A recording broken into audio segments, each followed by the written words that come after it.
Mark Lester is now joining us exclusively. Mark, good morning to you. Good morning. So those words, self-serving, no legal standing, not in the best interest of the children. That's what the lawyer for Catherine Jackson says about the possibility, your claim that you're possibly Paris's father. How do you respond to that? Well, I would make absolutely no claim on Paris or any of the kids. It's just something that happened. It's a possibility that one or all, very unlikely all, but one of those kids may be mine. But are you being coy with me here? I mean, do you know definitively whether you are Paris Jackson's father? No. No idea? No idea. And even if I was, it would make absolutely no difference to the status quo of the family anyway. Because it would make no difference to the status quo of the family or the status quo of the family, why are you talking about it? Why did you decide you wanted to speak about it? The story was going to go out in the UK and it was going to break. I had the option of sitting back and letting it go without my input into it, and I just made a decision that it would be better for me to come forward and state my case rather than it to be gone on behind my back without my approval. And your family, you've got 4 children of your own. I have, and for them to hear that without me priming them would have been, to say, it would have been surprising. Let's go back to that conversation that you had with Michael Jackson many years ago. And that's not just something that comes up. It's not like, hey, Mark, let's go watch a ball game, and by the way, would you donate some sperm? Put it in context for me. We had conversations on the telephone, and Michael was very shy when it came to women, and he confided in me that he had found it very difficult to actually do the sexual act. He knew I had three lovely girls, and so I just jokingly said, well, look, Michael, if you don't want to do it, maybe I'll do it for you. But that's a very different thing, because if he's uncomfortable with the act of having sex with a woman, he could still use his own sperm exactly to become the biological father of a child. Why did he need your sperm? Exactly. That I don't know, because whether he wanted to increase the chances of the artificial insemination.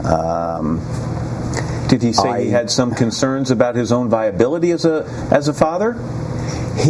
No, not really. He just said he was very, very nervous, and he didn't feel that he was up to actually going through the act. So when you did donate sperm, though, Mark, did you say to him, and by the way, if you decide to use this, if this actually is something you decide to move forward with, I think I deserve the right to know? No. When I gave it, I made the decision. That was it. I had given something as a gift, and I didn't want anything in return for it. That was it. End of story. You were married at the time I was. that this happened. Did you discuss this with your wife? Because if any spouse would want to know if it's possible their husband becomes a biological father of another child. Correct. Well, my wife at the time, we were having a lot of issues, and although we were living together, we were living kind of almost separate lives within the household. She certainly, whatever I did, she would do the opposite. I mean, she was a difficult lady, and she didn't like the Michael Jackson thing. Me being with Michael, she didn't like the idea of anything of actually me and my kids enjoying ourselves. It seemed to be alien to her, which is very sad. So, of course, this was completely confidential. Nobody knew until a couple of weeks ago. She has since done an interview, as you know, with one of the London tabloids. She has, but that was expected. Well, but let me just see if you can comment on what she's had to say. She says, first of all, that this story of sperm donation doesn't work in timing or in truth, and that even you have exaggerated your relationship, the depth of your friendship with Michael Jackson. So how do you answer that? That's what she would be bound to say. I mean, I think it's probably out of the fact that she wasn't informed, that she feels that she was sort of left out of it in some way. So Paris Jackson was born 11 years ago. You're the godfather of Michael's children. He's the godfather of your children. So as you spent time with the Jackson children and you started to see Paris grow up, we're looking at a picture right now. Here you are on one side of the screen.